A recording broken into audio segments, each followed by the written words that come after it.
صلی علی محمد و آل محمد، اللہم صلی علی محمد و آل محمد، اللہم صلی علی محمد و آل محمد۔ معجزہ حضرت بی بی فاطمہ رضی اللہ عنہا یعنی جناب سیدہ طاہرہ۔ بسم اللہ الرحمن الرحیم۔ معجزہ جناب سیدہ طاہرہ۔ کسی شہر میں ایک سنار رہتا تھا۔ اس کی عورت ایک روز پانی بھرنے کنویں پر گئی۔ یکا شور اٹھا کہ سنار کا لڑکا کمہار کے آبے میں گر گیا۔ وہ سنارن اس قدر روئی کہ بے ہوش ہو گئی۔ غش کی حالت میں اس نے خواب میں دیکھا کہ ایک بی بی نقاب پوش تشریف لائی ہیں اور فرماتی ہیں، اے عورت تو منت مان لے کہ میرا لڑکا کمہار کے آبے سے صحیح و سلامت نکل آوے تو میں جناب سیدہ کا معجزہ سنوں گی۔ اتنے میں ایک طرف سے شور اٹھا کہ سنار کا لڑکا کمہار کے آبے سے زندہ و سلامت نکل آیا۔ سنارن کی غش سے جب آنکھ کھلی تو کیا دیکھتی ہے کہ اس کا لڑکا سامنے کھڑا ہے۔ صلوات اللہم صلی علی محمد و آل محمد۔ وہ خوشی خوشی اپنے لڑکے کو گھر لے آئی اور بازار سے 2 روپے کی شرینی خرید کر اپنے پڑوسیوں کے پاس گئی اور کہا، چلو میرے گھر میں نے منت پڑھانی ہے، جناب سیدہ کا معجزہ سننے چلو۔ سب عورتوں نے انکار کر دیا۔ وہ روتی ہوئی مایوس ہو کر جنگل کی طرف چلی گئی۔ کچھ دور جانے کے بعد اس نے ایک نقاب پوش بی بی کو دیکھا۔ انہوں نے فرمایا، تو بیٹھ جا، میں سناتی ہوں۔ مدینہ میں ایک یہودی رہتا تھا۔ اس کی لڑکی کی شادی تھی۔ وہ جناب رسول خدا صلی اللہ علیہ وآلہ وسلم کی خدمت میں حاضر ہوا اور عرض کیا کہ یہ مولا میری لڑکی کی شادی ہے، اگر اجازت دے تو جناب سیدہ میرے گھر تشریف لے جائیں۔ حضور نے فرمایا کہ اس کا ذکر جناب امیر سے کرو، اجازت دے تو تم فاطمہ کو لے جاؤ۔ وہ یہودی حضرت علی علیہ السلام کی خدمت میں حاضر ہوا اور اپنی درخواست پیش کی۔ حضرت نے فرمایا جناب سیدہ کی خدمت میں عرض کرو۔ چنانچہ وہ یہودی حضرت فاطمہ کی خدمت میں حاضر ہوا اور شادی میں شرکت کے لیے عرض کیا۔ آپ نے فرمایا علی مرتضیٰ سے اجازت لو تو چلوں گی۔ اس یہودی نے عرض کیا، میں جناب رسول خدا اور امیر المومنین کی خدمت میں پہلے عرض کر چکا ہوں، اب تو آپ خود ہی اس امر کی مختار ہیں۔ آپ نے سواری لانے کے لیے اس سے کہا۔ یہودی سواری لینے چلا گیا۔ جناب سیدہ نے جا نماز بچھا کر 2 رکعت نماز پڑھی اور ہاتھ بلند کر کے خدا کی بارگاہ میں عرض کیا، اے میرے پالنے والے، میں تیرے رسول کی بیٹی اور تیری کنیز ہوں، نہ میرے پاس کوئی کپڑا ہے نہ ہی کوئی سامان ہے، ایسی حالت میں شادی میں کیوں کر جاؤں؟ ابھی دعا ختم نہ ہونے پائی تھی کہ جنت کی حوریں ایک کشتی میں جنت کے زیورات اور لباس لے کر حاضر ہوئیں۔ صلوات اللہم صلی علی محمد و آل محمد۔ حوروں نے اپنے ہاتھ سے جناب سیدہ کو لباس اور زیورات سے آراستہ کیا اور سواری میں بٹھایا۔ جب جناب سیدہ اس یہودی کے گھر پہنچی تو آپ کے نور سے اس کا مکان روشن اور خوشبو سے معطر ہو گیا۔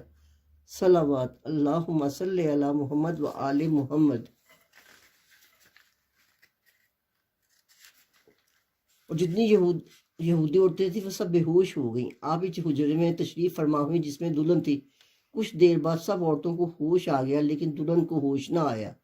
جب سب عورتوں نے اسے دیکھا تو دلہن کو مردہ پایا اور انہوں نے زاروں قطار رونا اور پیٹنا شروع کر دیا۔ اب ایک کوہرام اور شور برپا ہو گیا۔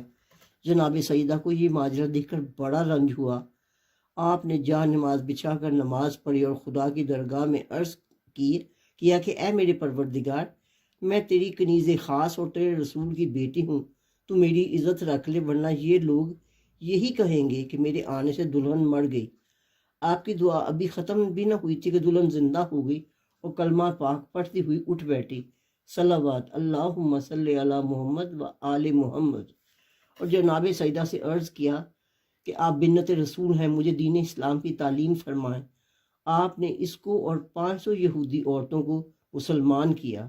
صلوات اللہم صلی علی محمد و آل محمد۔ سب نے آپ کو بہت عزت اور بڑی شان کے ساتھ میں ایک کنیز کے رخصت کیا۔ یہ معجزہ جناب سیدہ علیہ السلام کا ایک اور روایت کے ساتھ بھی منسلک کیا جاتا ہے کہ کسی شہر میں ایک بادشاہ رہتا تھا۔ اس نے ایک روز اپنے وزیر سے کہا کہ سامان شکار تیار کرو۔ بات ہی بات میں سب سامان شکار تیار ہو گیا۔ بادشاہ اور وزیر دونوں کی لڑکیوں نے بھی ساتھ چلنے کی درخواست کی۔ بادشاہ نے منظور کر لیا، چنانچہ یہ لڑکیاں بھی ہمراہ ہو گئیں۔ چلتے چلتے ایک جنگل میں گزر ہوا اور وہیں سب نے قیام کیا اور ناشتہ کرنے میں مشغول ہو گئے کہ یکا یک شدید آندھی آئی اور ایک کو دوسرے کی خبر نہ رہی۔ بادشاہ اور وزیر لشکر سے غائب ہو گئے اور لڑکیوں کا کٹولہ اڑ کر ایک پہاڑ کی چوٹی پر جا رکا۔ جب طوفان ختم ہوا تو بادشاہ کو اپنا تمام سامان شکار تو مل گیا، لیکن دونوں لڑکیوں کا کوئی پتہ نہ چل سکا۔ مجبور ہو کر بادشاہ اور وزیر دونوں واپس آ گئے۔ اتفاق سے اسی روز کسی دوسرے ملک کا بادشاہ اس جنگل میں شکار کو گیا تھا۔ وہ پانی کی تلاش میں پریشان تھا۔ سپاہی ادھر ادھر پانی کی تلاش میں پھرتے رہے۔ اب ان دونوں لڑکیوں کا حال سنو۔ ماں باپ سے چھٹ کر بادشاہ زادی اور وزیر زادی دونوں گلے لگ کر بہت روئیں اور روتے روتے بے ہوش ہو گئیں۔ انہوں نے خواب میں دیکھا کہ ایک بی بی نقاب پوش تشریف لائی ہیں اور فرماتی ہیں کہ تم منت مان لو، ہم اپنے ماں باپ سے ملیں گی تو جناب سیدہ کا معجزہ سنیں گی۔ دونوں لڑکیوں کو جب ہوش آیا تو انہوں نے منت مان لی۔ پروردگار عالم مسبب الاسباب ہے۔ وہ سپاہی جو پانی کی تلاش میں گیا تھا، جب پہاڑ کی چوٹی پر پہنچا تو کیا دیکھتا ہے کہ دو لڑکیاں بیٹھی رو رہی ہیں۔ اس نے ان سے حالات دریافت کیے کہ تم یہاں کیسے آئیں۔ ان لڑکیوں نے سارا واقعہ اس سے بیان کیا۔ اس سپاہی نے لڑکیوں کو تسلی و تشفیع دی اور کہا کہ اگر میں تمہیں اپنے ساتھ لے چلوں تو چلو گی؟ لڑکیاں راضی ہو گئیں۔ سپاہی نے بادشاہ کی خدمت میں حاضر ہو کر ان لڑکیوں کا واقعہ بیان کیا۔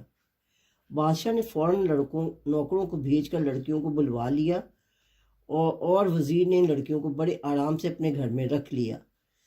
چند روز کے بعد جب ان لڑکیوں کے ماں باپ کو خبر ہوئی کہ فلاں بادشاہ کے ہاں یہ دونوں لڑکیاں زندہ و سلامت موجود ہیں تو ان کو بڑی خوشی ہوئی اور انہوں نے اس بادشاہ کو شکریہ کا خط لکھا اور لڑکیوں کو بھیج دینے کی خواہش کی۔ اس بادشاہ نے خط کا جواب یہ دیا کہ لکھا کہ اگر آپ مناسب سمجھیں تو ان لڑکیوں کی شادی میرے لڑکوں کے ساتھ کر دیں۔ ان لوگوں نے منظور کر لیا اور دونوں لڑکیاں بادشاہ کے یہاں سے رخصت ہو کر اپنے ماں باپ سے ملیں اور سب نے خدا کا شکر ادا کیا۔ صلوات اللہم صلی علی محمد و آل محمد۔ مگر لڑکیاں جناب سیدہ کا معجزہ سننا بھول گئیں۔ کچھ دنوں کے بعد دونوں طرف سے شادیوں کے انتظامات ہونے لگے اور تاریخیں مقرر کر کے دونوں کا عقد ہو گیا اور وہ دونوں بڑی دھوم دھام سے رخصت ہو کر اپنے اپنے سسرال پہنچ گئیں۔ اتفاق سے جہیز میں ایک قیمتی طلائی آفتابہ دروازے پر رہ گیا۔ ایک سپاہی کو حکم ملا کہ وہ فوراً جا کر وہ طلائی آفتابہ لے آئے۔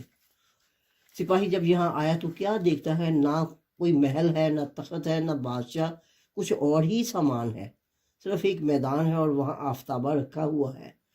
سپاہی حیرت میں تھا کہ یہ کیا ماجرا ہے۔ بہرحال سپاہی نے چاہا کہ وہ لوٹا اٹھائے۔ وہ جھک کر اٹھانے کے لیے ہاتھ بڑھایا تو اس میں سے ایک مارے سیاہ نے پھن نکال کر سپاہی کو کاٹنا چاہا۔ یہ خوفزدہ ہو کر پیچھے کو ہٹا اور بھاگ کر بادشاہ کے پاس آیا اور سارا واقعہ اس سے بیان کیا۔ یہ تمام باتیں سن کر بادشاہ کو غصہ آیا۔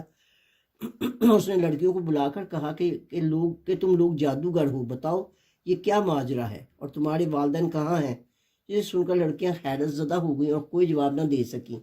بادشاہ نے ان لڑکیوں کو قید کر دیا اور کہا کل تم کو قتل کر دینے کے لیے جلاد کے حوالے کر دوں گا۔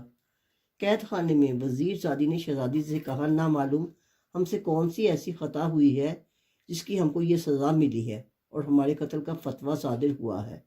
یہ کہہ کر دونوں گریہ آزاری میں لگ گئی اور خدا سے دعا کرنے لگیں۔ روتے روتے ان کی آنکھ لگ گئی۔ خواب میں دیکھا کہ وہی نقاب پوش بی بی آئیں اور فرمانے لگیں تم نے مانا تھا کہ جناب سیدہ کا معجزہ سنیں گی، مگر تم نے بھلا دیا، یہ اسی کا عذاب ہے، اب تم منت پوری کرو۔ لڑکیوں نے عرض کیا کہ آپ پر ہم قربان ہو جائیں، یہ بتائیے کہ یہ ہم قید خانے میں شرینی وغیرہ کا کس طرح انتظام کریں؟ آپ نے فرمایا کہ صبح تمہارے آنچل سے 2 پیسے گریں گے، ان کی شرینی منگوا لینا اور معجزہ سننا۔ چنانچہ صبح کو ایسا ہی ہوا۔ لڑکیوں نے شرینی منگوا کر معجزہ سنا اور اپنی غلطی کی رو کر معافی مانگی۔ بادشاہ نے صبح کو جلاد کو بلا کر حکم دیا کہ ان دونوں لڑکیوں کو قتل کر دے۔ جب جلاد لڑکیوں کے پاس آیا تو انہوں نے اس سے کہا کہ ہماری طرف سے بادشاہ کی خدمت میں عرض کرو کہ ہم سے پہلے وہ ہماری چند باتیں سن لیں، اس کے بعد قتل کا حکم دیں۔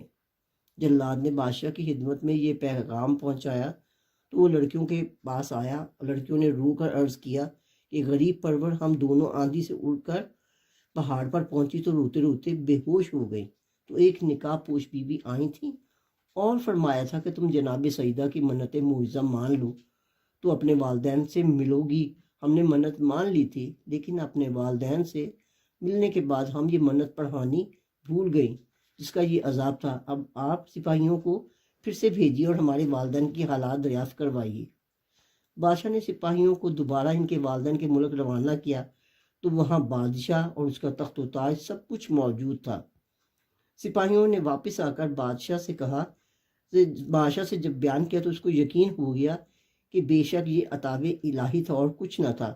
بادشاہ خوش ہو گیا اور لڑکیاں قید سے آزاد ہو گئیں۔ صلوات اللہم صلی علی محمد و آل محمد۔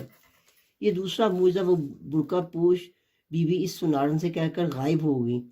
سنارن اپنے گھر آئی تو کیا دیکھا کہ ان پڑوسیوں کے گھروں میں آگ لگ گئی ہے جنہوں نے معجزہ سننے سے انکار کر دیا تھا۔ دعا کرو کہ بحق محمد و آل محمد جس طرح سنارن اور ان لڑکیوں کی مراد پوری ہوئی ہے، اسی طرح ہر مومن اور مومنہ اور ہر مسلم اور مسلمہ کی بھی ہر مراد بطفیل محمد و آل محمد پوری ہو، آمین یا رب العالمین۔ اللہم صلی علی محمد و آل محمد، اللہم صلی علی محمد و آل محمد، اللہم صلی علی محمد و آل محمد۔